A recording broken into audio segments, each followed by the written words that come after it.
Well, we continue to see a logarithmic climb in cases right now in Florida. We're over 300,000 positive in the state alone.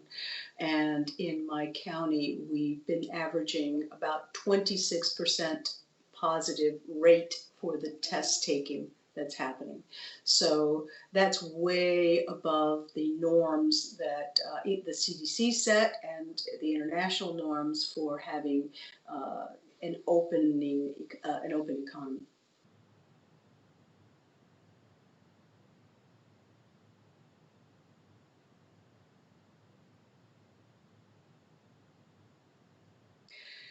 What went wrong was while we were under the lockdown, we didn't prepare the population enough so that we were able to convince them that once we opened up, things could not be back to normal, that they would have to maintain the 6 foot distance, that they would have to use the mask, that they would have to keep their hands clean, that they would have to have respiratory etiquette and general hygiene in the environment.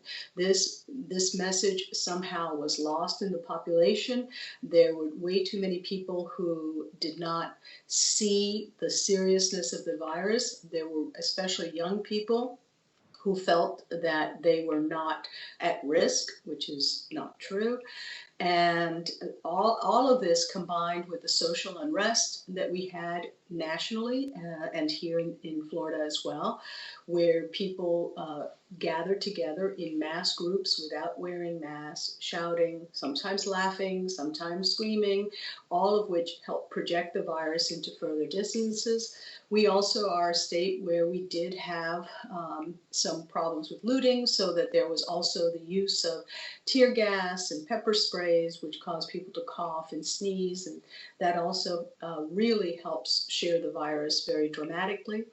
And um, and then primarily, I just recently went near the beach in Miami, and many people continue not to either wear masks or wear them improperly. So all of this lack of attention to detail and convincing the public is one of the key reasons. The second most important reason, after the convincing of the public, is to have our entire system completely ready to squish any cluster that happens. And by that I mean having enough contact tracers that are ready to do the appropriate contact tracing as needed for the population, and also to have the correct questions that need to be asked so that decision makers can rapidly identify what they need to do in order to get rid of any cluster or any outbreak that pops up. We didn't have that. In addition to that, another thing that we didn't have was a testing system that was coordinated and reasoned to actually identify not just symptomatic but asymptomatic individuals, so that all those individuals could be isolated and their closest contacts who test negative quarantined. That was not instituted either during the lockdown. That needed to be instituted and maintained. And also rapid turnaround, having enough testing capability so that as the numbers go up, you are quickly able to again have the data at a time frame where it's actionable. You need that turnaround time to be less than 48 hours, ideally less than 24 hours.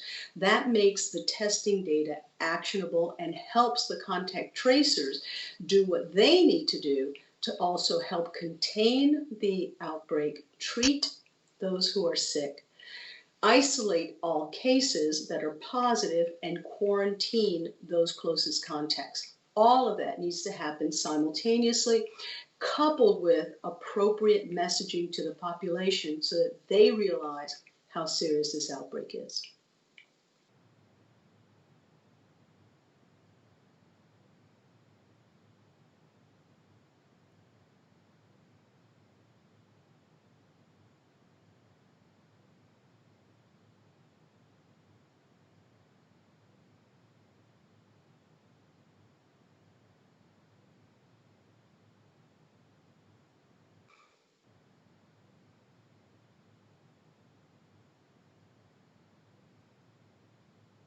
It's a complete failure of the public health system, that we know how it works, where there's so many people who are excellent, knowledgeable physicians and public health or experts that know that these details that I'm providing for you are epidemiology 101. These are the basics of how to contain an outbreak. These kinds of knowledge and these kinds of measures have completely eradicated other outbreaks of other diseases without a vaccine and without having a specific antimicrobial for the particular outbreak. So we can contain this outbreak if we do all these public health measures. And most importantly, it's that consistent, all of government, all of population perspective where everyone is aware of what is actually the risk and what each one, to empower each member of the population to do what they can do to reduce the outbreak, to eliminate, in this case, the virus.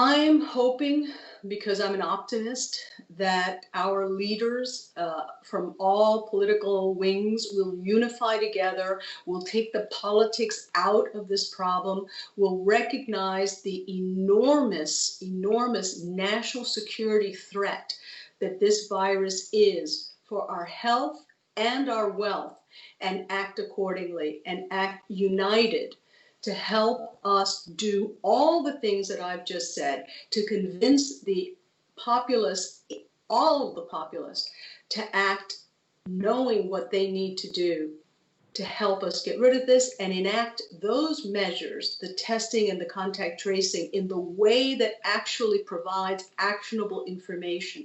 If we do that, we can still tame this outbreak. If we don't, it will only get worse.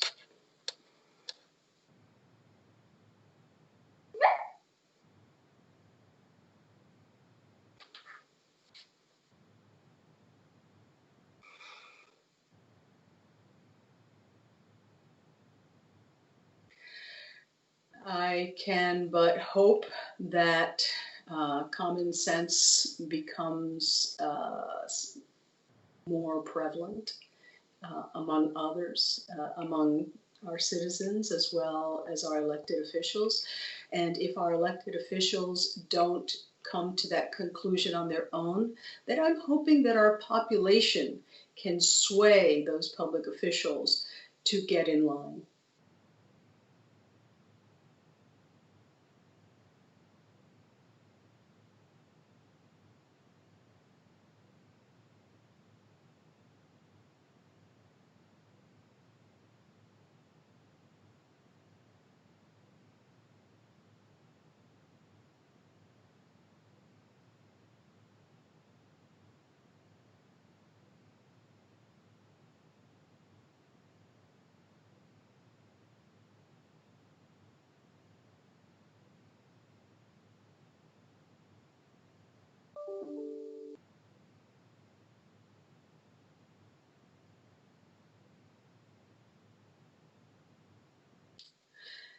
So in this country, for a long time, there has been a growing and deepening divide on the views of the world. And there's been not enough emphasis on science and empirical evidence for the functioning of government. Way too many things are done based on emotion and not on empirical evidence. When we conduct ourselves without taking the facts, the real facts into consideration, we get in trouble. It can work for a while, but eventually it's going to fall apart. You've got to look at the world around you realistically. And the fact that we have this failure in our nation saddens me tremendously, because we are a great nation which has done great things and can do great things in the future. But we need to take a deep dive into ourselves, look at what we've been doing and why we have been doing so poorly in this outbreak, and realize that it's time for this introspection and this time for a change. And we've got to do it right away, or we're just heading for more and more disaster.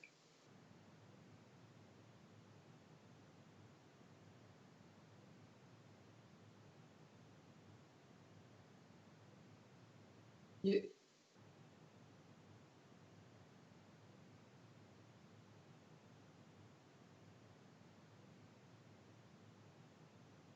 We're really trying. Right here in Miami-Dade, I have to tell you that both Democratic and Republican leaders in their respective positions have tried really hard to do the right thing. I know Mayor Jimenez has his heart in the right place, and he tries very hard to look at the science. Obviously, he has to balance it with the huge economic pressures that he has to deal with all the time, and that's really challenging. I mean, the kind of, horrible messaging that he was given because he closed the indoor spaces of restaurants was completely unwarranted based on the scientific evidence. And he did the right thing, and that makes it really challenging. And it's partly because there is media out there that promotes the wrong ideas about this outbreak, the wrong ideas about the motivations of what's happening, and that's super dangerous. It's not only disingenuous, but also horrible. It's just absolutely, it's inexcusable. It's inexcusable to lie about something that's deadly and damaging to human lives, not just for death, but for the long-term morbidity that many of these patients have, and the frustration that we have in hospitals when we can't find a bed for someone because we're all filled up, someone who needs one. I mean, this is unconscionable, and we can't go on this way. We just can't.